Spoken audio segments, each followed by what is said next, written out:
Hey golfers, I'm Drew Mulholder, Second Swing Golf, here at the PGA Show Demo Day with Chris Voshall from Mizuno. We got to talk about some new wedges, the Mizuno Pro, T1 and T3. So really cool in terms of the appearance. I think I got a couple of different finishes down there we're looking at right now.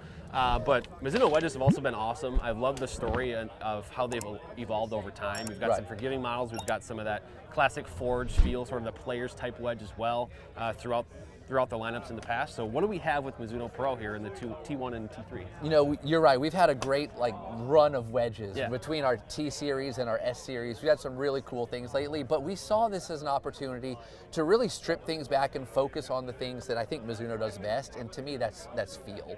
And with that feel, I talk about us moving these clubs from that T series family to Mizuno Pro. When I talk about Mizuno Pro, I'm going to talk about all things feel.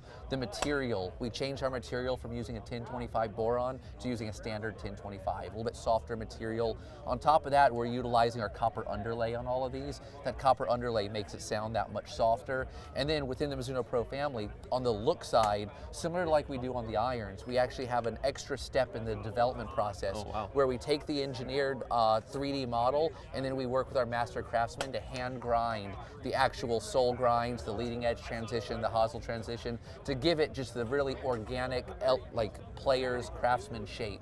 So to me, it's like the art meets science of wedges. And then the cool thing about it is this time we're launching it not just with one wedge, but with two different wedges with slightly different sizes and different levels of forgiveness. The T1 is the more muscle back design. It's got a slight, what do you call it, a cup muscle or channel back in it to help us concentrate a little bit mass higher in the blade to raise that center of gravity. And then the T3 is a cavity back version. I say CB, but it's just slightly larger. The head size is just a little bit larger than the T1, but by no means is it a big wedge at all. But all of these feature that 1025, that grain flow forging, which is so unique in the wedge world. So they're going to deliver on both the looks and the feel. Yeah, let's start with the T1 because I think there's a lot to like about the T1, and I think what's really great too is all the options that are available now. I know you're introducing maybe another sole grind to the whole process, so and that's a key part, of the second swing, I guess, interest in this, right? Is the fitting element and making sure golfers they get the Mizuno wedges in the bag that are right for them, but then that includes the sole grind and the lofts that are with it. So talk to me about the options that are available there with it. Yeah, we're now up to 6 sole grinds on the T1. It starts with the S grind being the most kind of, I'd say, full soled wedge where we leave a lot of material there but take a little bit off the trailing edge. More designed for the full swings, shots like that.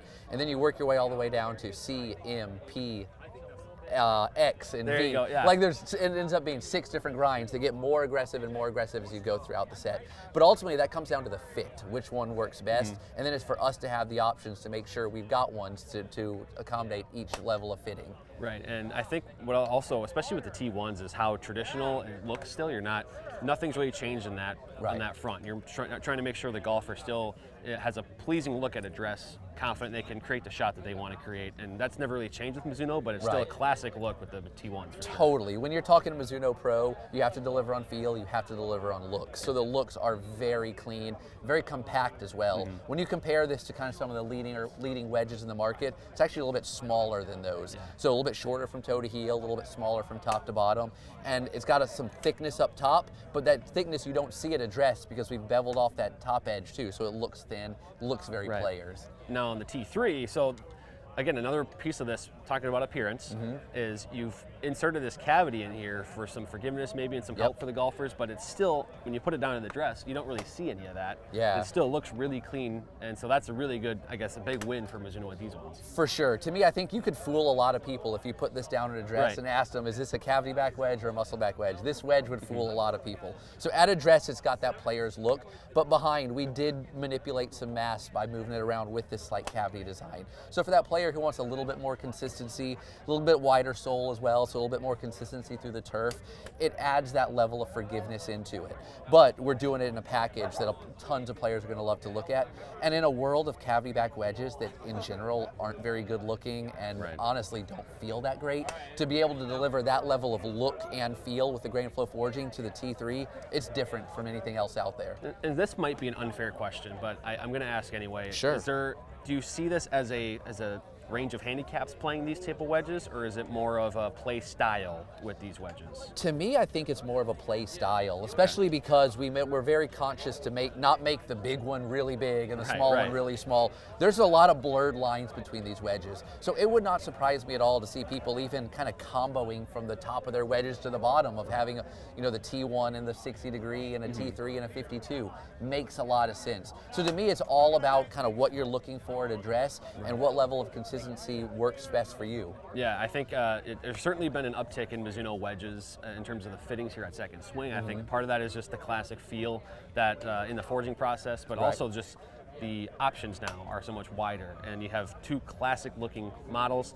Chris, this was awesome to get your insight on this. Mizuno Pro, T1 and T3. Before you stop, I want to show you a couple things though. Within that T1 family, we got a couple finishes that are super cool. Okay, yeah, we can't be skipping those. Exactly, so I want to show off the blue ion and the black ion finish. It's a little bit rainy out here, which actually just adds to the coolness of the look.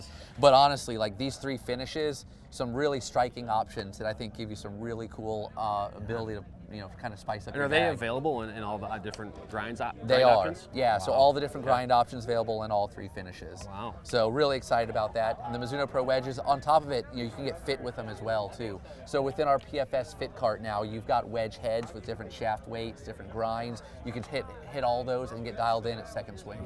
That, and you can have your JPX 925 Forge black with the black wedges. Absolutely. I mean, you got all kinds of options. So yeah, that's awesome. Chris, thank you for all the information and the breakdown on the Mizuno T1 and T3 wedges. Awesome. Fantastic. Should be awesome in 2025. Thanks a lot.